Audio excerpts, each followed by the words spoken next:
what's up mga kapakapaka? Tingnan nyo naman po mukha niya Ate Samantha. Talagang nagagalit na po siya sa akin. Gugupitan ko na po. Tamo. O, tingnan nyo. Gugupitan ko na po siya. At ang buhok niya ay nasa mukha na. Oh, ayaw. Gugupitan ko na po siya. Pati lahat-lahat kakalbuhin ko na. Pwede ka bang kalbuhin, Sam? Naku po, ayaw naman. Kung iiyak ka lang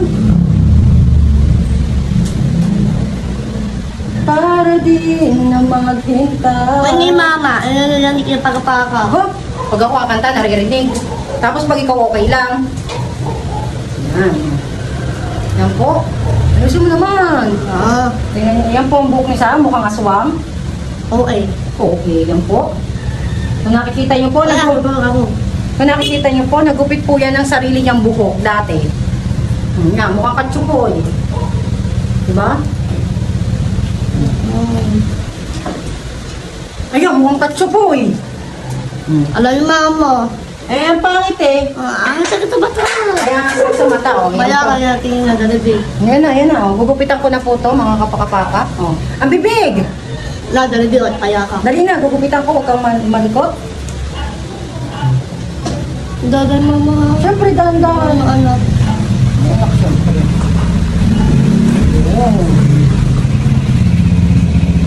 Yun. Wow! Ay, po ha? Ay, tiyak ka mo! Ay! Naku mo! Napataas naman ang buhok! Ay! Ay! Tuloy kita. Tuloy cute. Dapat ikaw ay? Cute. Cute? Dapat Ano na jowa ko? gawa ng jowa mo. Kaya ko nga, parang hindi ka cute. Napataas yata ang pagka-cute mo. Pati nga. Cute? Ano yun na inalabuhok? Hindi nakakainin ng buhok. Mahangin. Tapos ayun!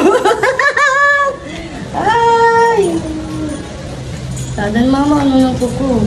Ito po mga kapakapaka. Napataas naman po yata ang gupit ko. Okay O ba tayo dalabi ko? Ano rin ang po na ako? Ay, kiyo. Cute! Nakakatakot. Matabit. Nakakatakot si Ate Sam. Yan, wow! Ang ganda, tama ko. Ang ganda, tama ko. Pag nilagyan ko yan, tawag headband. Dito! Tapos sabihin nila, wow! Ang ganda ni Ate Samantha. Ganda. Yun! Ito na po, ang full finish niyan. Para hindi po, ano yung buhok niya. Ice cream yummy! Ano ang salaw? Ay, bibig! Ito na po ang pool niyan. Tingnan mo nga, bebe, kung maganda ka ba? Oh, cute! Cute na po si Ate Sam sa ginupit ko. Ako po ang tagagupit niya, kaysa magbayad pa po kami. Ganda po niyan. Yeah, cute na. Igo na ikaw, okay na? Ganda na. Ako lang ito.